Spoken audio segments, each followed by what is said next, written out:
dapat ang siyang nais kong ikantera. Bilang ama ng tahan, kung ako ang tatanungin, pag-aaral siya munang nararapat. Sa kanyang paniligaw, lamang ang sabi, ang panig na inihiin sa kalit at halat. Tuloy, kayo'y magsituloy, upang ating umpisahan ang tag-isa ng talino sa larangan ng katiwiran. Ang panig ay dapat muna ang una nating pamiligan. Salubungin natin lahat silang palakpakan.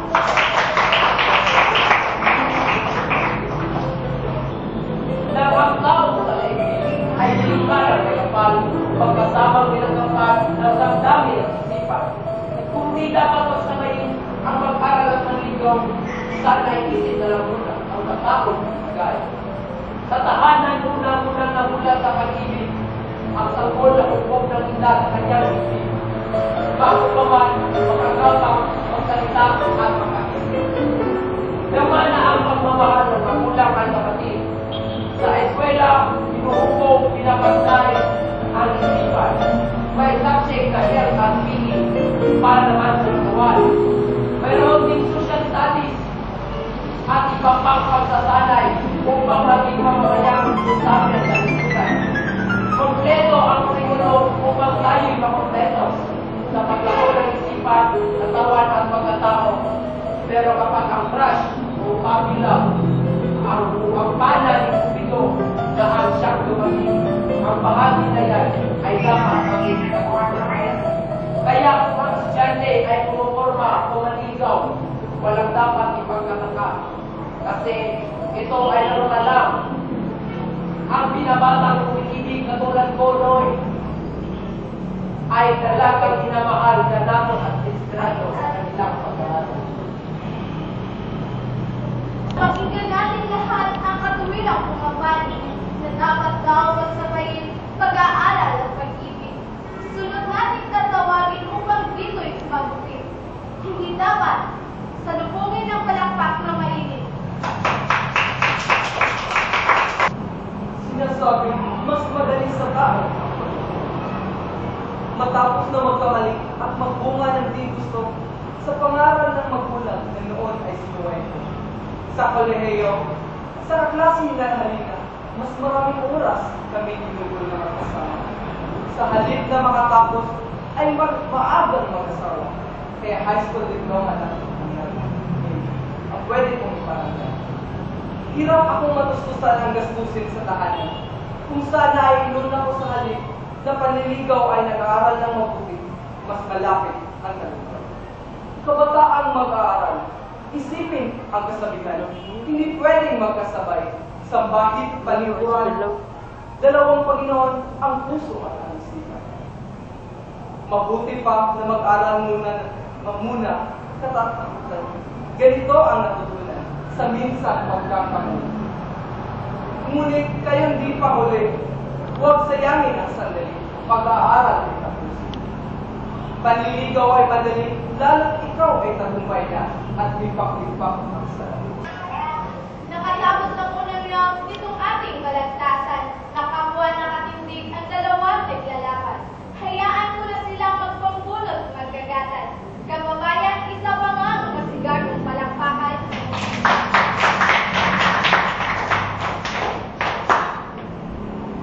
Sa katalong nagkamali ng landas, sampulang edad, nanligaw at nag-asawa at maagang nagkaanak.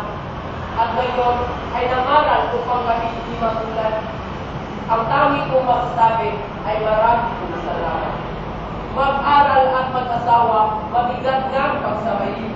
Ngunit lumilihis yata kami sa usapan.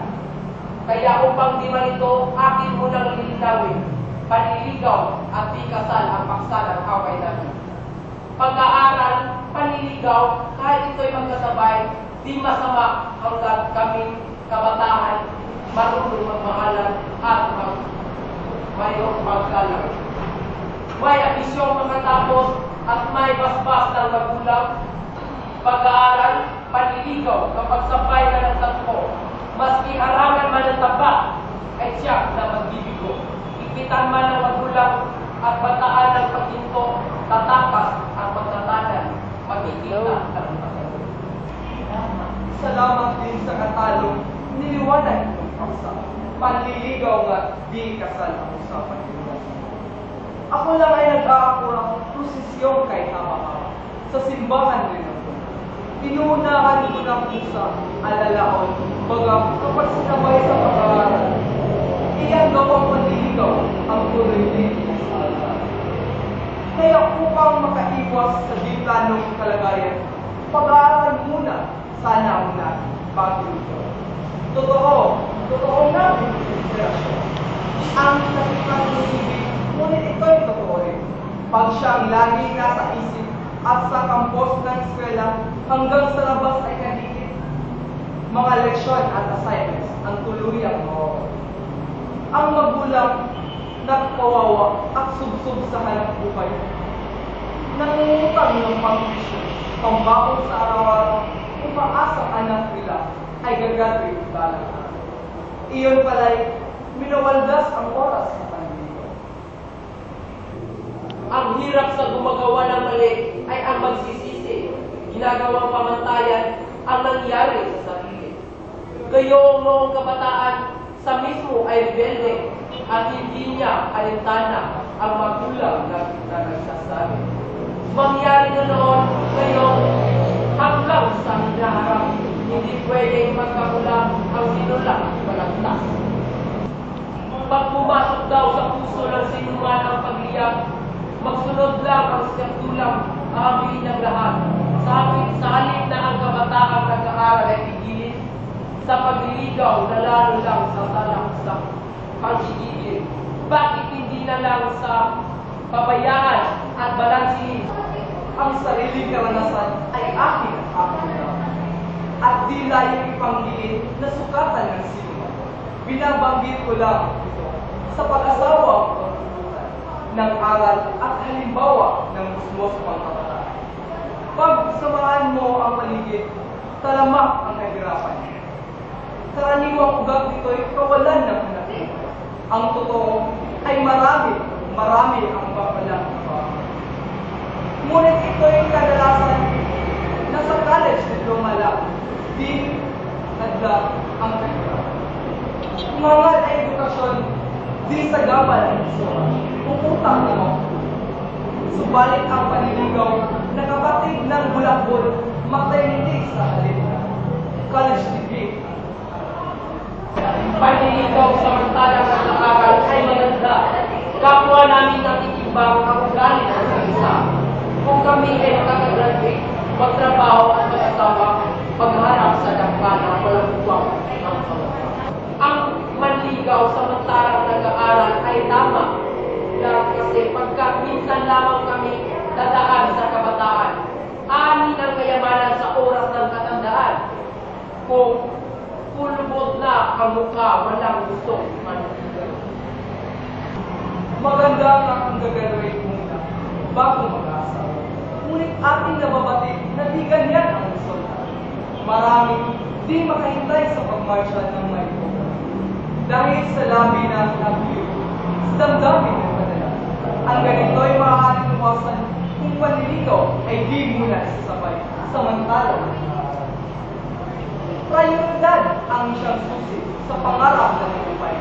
Tagumpay na inihandog sa katipang Katipan ay naghahandang maghintay sa pagtatapos, ngunit iyang panliligaw ay di dapat ginagapos. Walang taong nag-aaral na ang puso hindi tumitibok, hindi pwedeng paghintayin ang pag-ibig kapag ito'y pumakalong.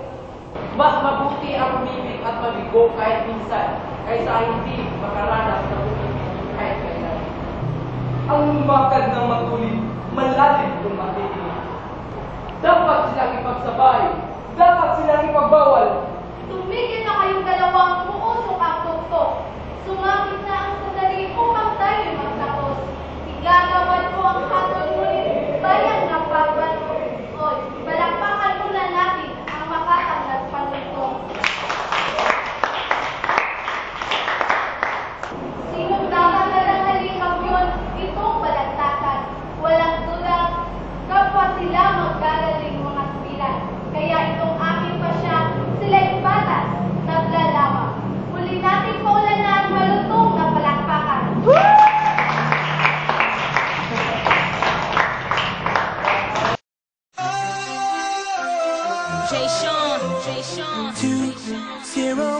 Nicki Minaj. Yeah, yeah, it's alright.